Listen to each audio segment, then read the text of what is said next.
In the comedic cosmos where laughter reigns supreme, Anthony Jeselnik, the linguistic virtuoso, undertakes a surgical dissection of the calamitous intersection between billionaire Elon Musk and the hallowed stage of a Chapelle show. Chapelle shows where they lock up your phone in a yonder. Some people snuck them in, and thank God they did. Thank God that if you heard about this, you'd be like, we'll see. Seeing the video is incredible. Elon Musk comes out on stage. Dave Chapelle brings him out and says, ladies and gentlemen, I want to bring someone out to you. And again, I'm paraphrasing all of this. I want to bring someone out here. I want to introduce the richest man in the world, Elon. Maybe he says Elon Musk. I think he says Elon. And Elon Musk walks out wearing a T-shirt that does not fit him. He's wearing a T-shirt with like a funny slogan on it that he looks crazy. He looks bad in the T-shirt. He walks out to thunderous boos. Thunderous boos from 18,000 people. And I don't know if you've ever been booed by 18,000 people before. Anytime 18,000 people yell anything at you, you feel it in your bones. Bones and all. It is difficult. Whether they're chanting your name, whether they just want to see the next person, a crowd like that can wither you. And Elon Musk withers immediately. Does not know what to do. I don't know what the game plan was. I think they thought it would be great. And for 10 minutes is on stage while getting booed. Tries to say, I'm rich, gets booed for that. Dave Chapelle would make some jokes to degrees of success. The crowd laughs at that. And then they try to bring Elon back in. He gets booed again, which is incredible. I did not see Chris Rock coming out there and trying to save things. I didn't see any of the other videos. Just the main one where you see Elon wants to crawl into a hole and die. It was incredible. And what I love most about this, I love confidence. I love the idea of Dave Chapelle and Elon Musk being backstage, what I assume is the night before, because they did 2 shows at the Oracle Arena in San Francisco. And I bet Elon was the first one. They're backstage talking.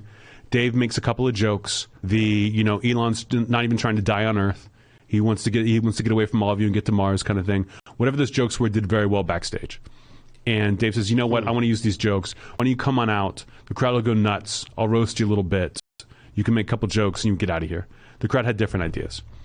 It's hilarious to me that Dave Chapelle ever thought this was a good idea. What else would happen other than Elon Musk getting booed within an inch of his life in San Francisco? People say home field advantage. He laid off people in that audience. Everyone in that audience knows someone who lost their job at Twitter because of Elon Musk. No one would like him.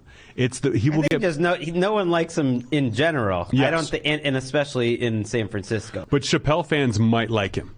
Right. When Elon tried to say afterwards, it was like the woke left crazies. Those are not the people who buy tickets to see Dave Chapelle in 2022. So he thought it was going to be the most friendly crowd possible, and they hate him. And he had to sit there and eat it for 10 minutes. But he just stood there with his hands in his pockets. I don't know why he didn't just leave. At one point, he just sort of mumbles, "Thanks for having me up on stage." That was my favorite part, just because it was like so awkward. At one point, he couldn't really talk, and he was just like, "Dave, what should I say?" Just like that, he literally just said that into the microphone. The thing I love and makes me realize, like, he's obviously has a lot of similarities to Trump in general.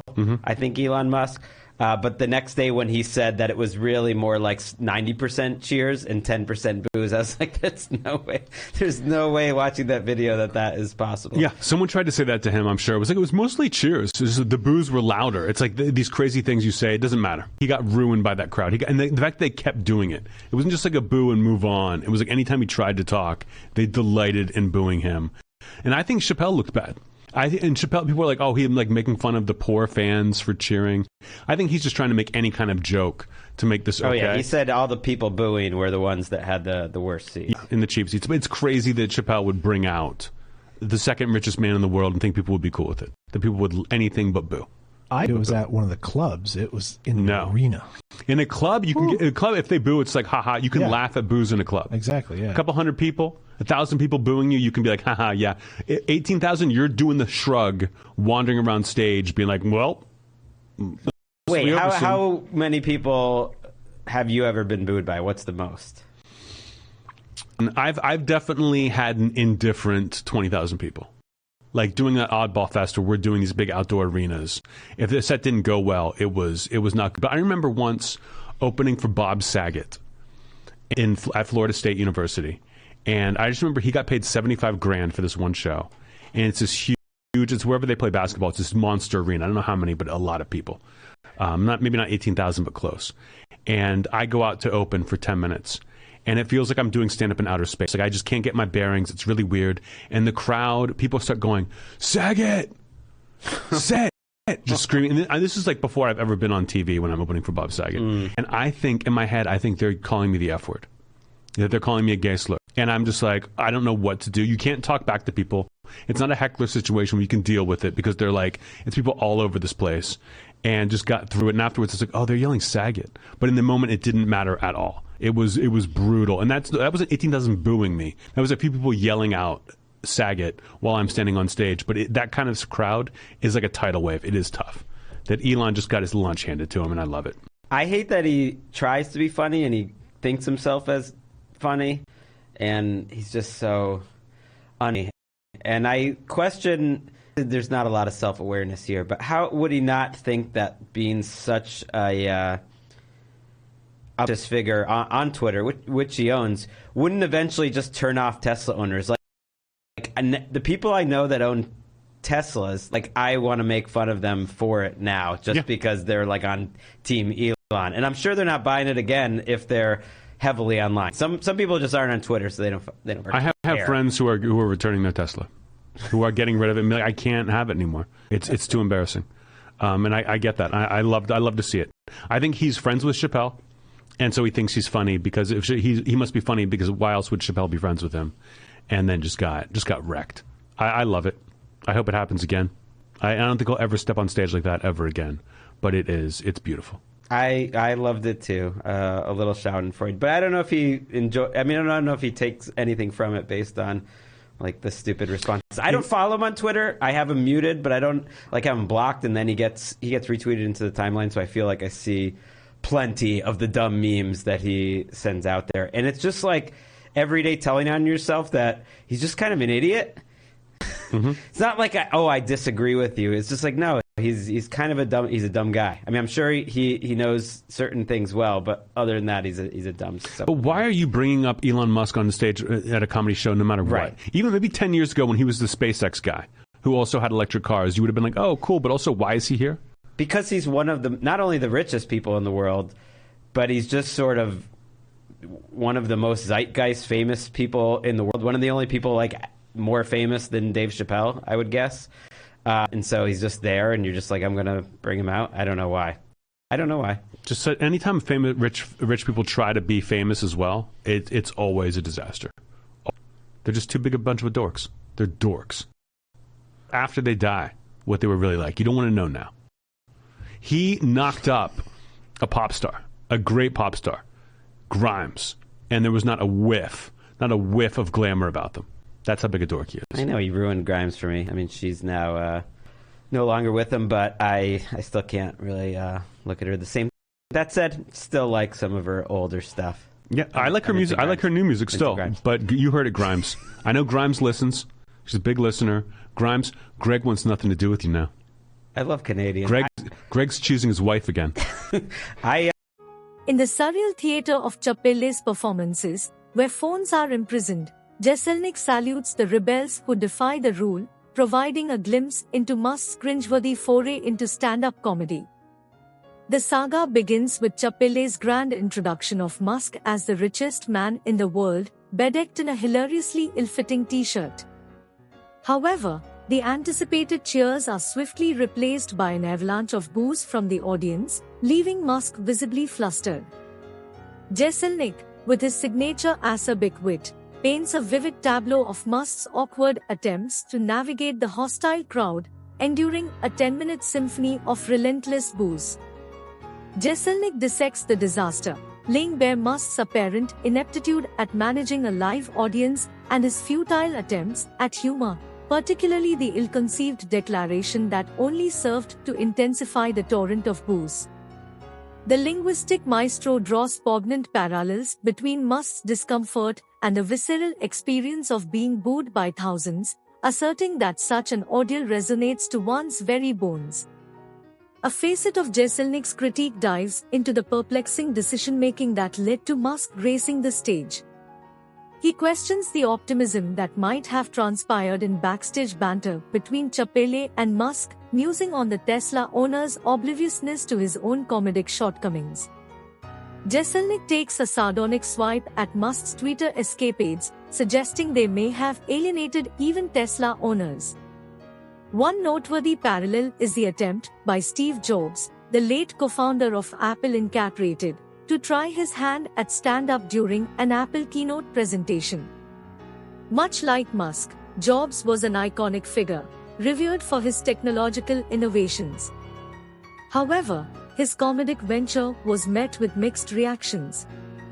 While some appreciated his casual and humorous approach to product launches, others found it awkward and forced.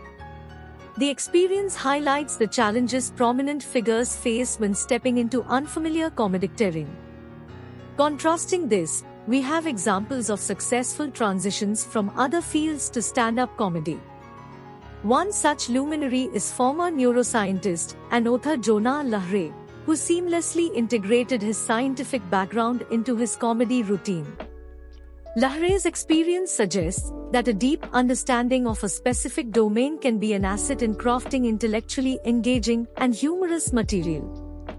On the political stage, former President Barack Obama showcased his comedic chops in various public appearances, most notably during the White House Correspondents' Dinner.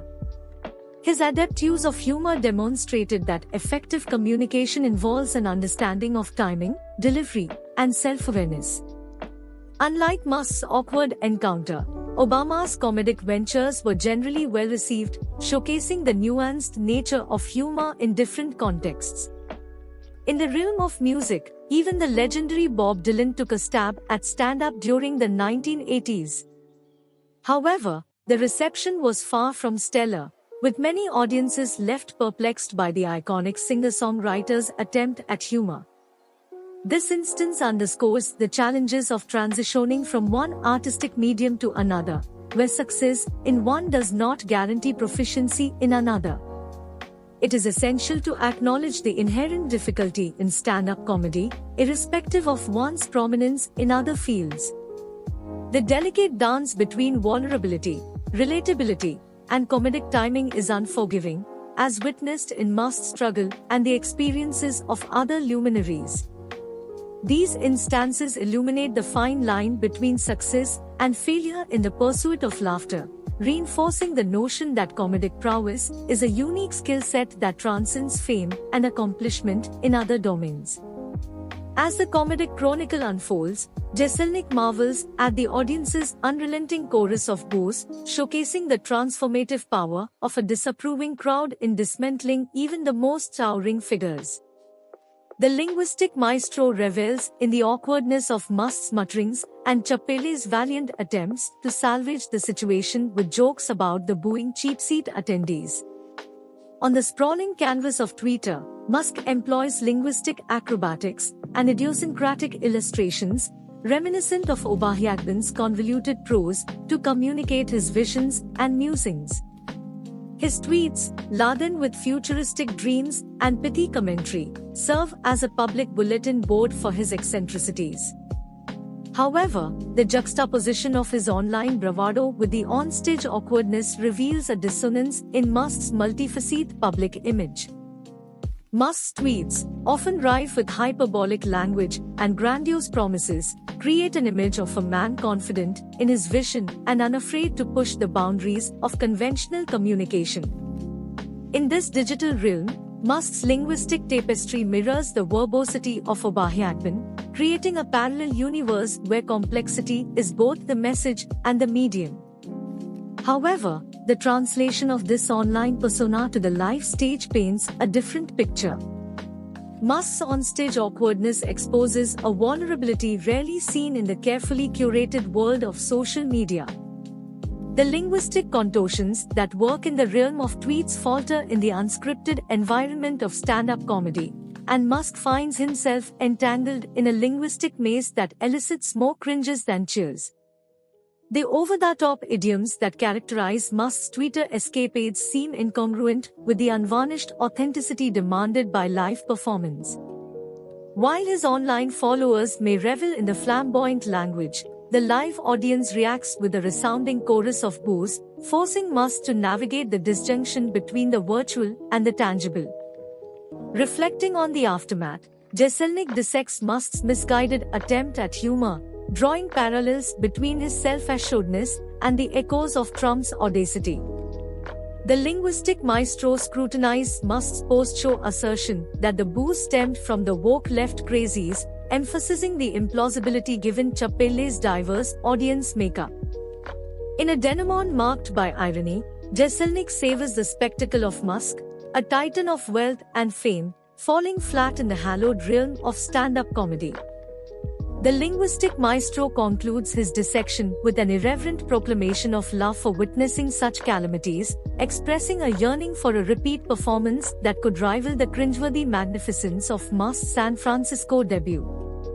In this comedic tapestry woven with the threads of awkwardness and irony, Jeselnik emerges as the raconteur supreme, chronicling the rise and fall of Elon Musk on the laughter-laden stage.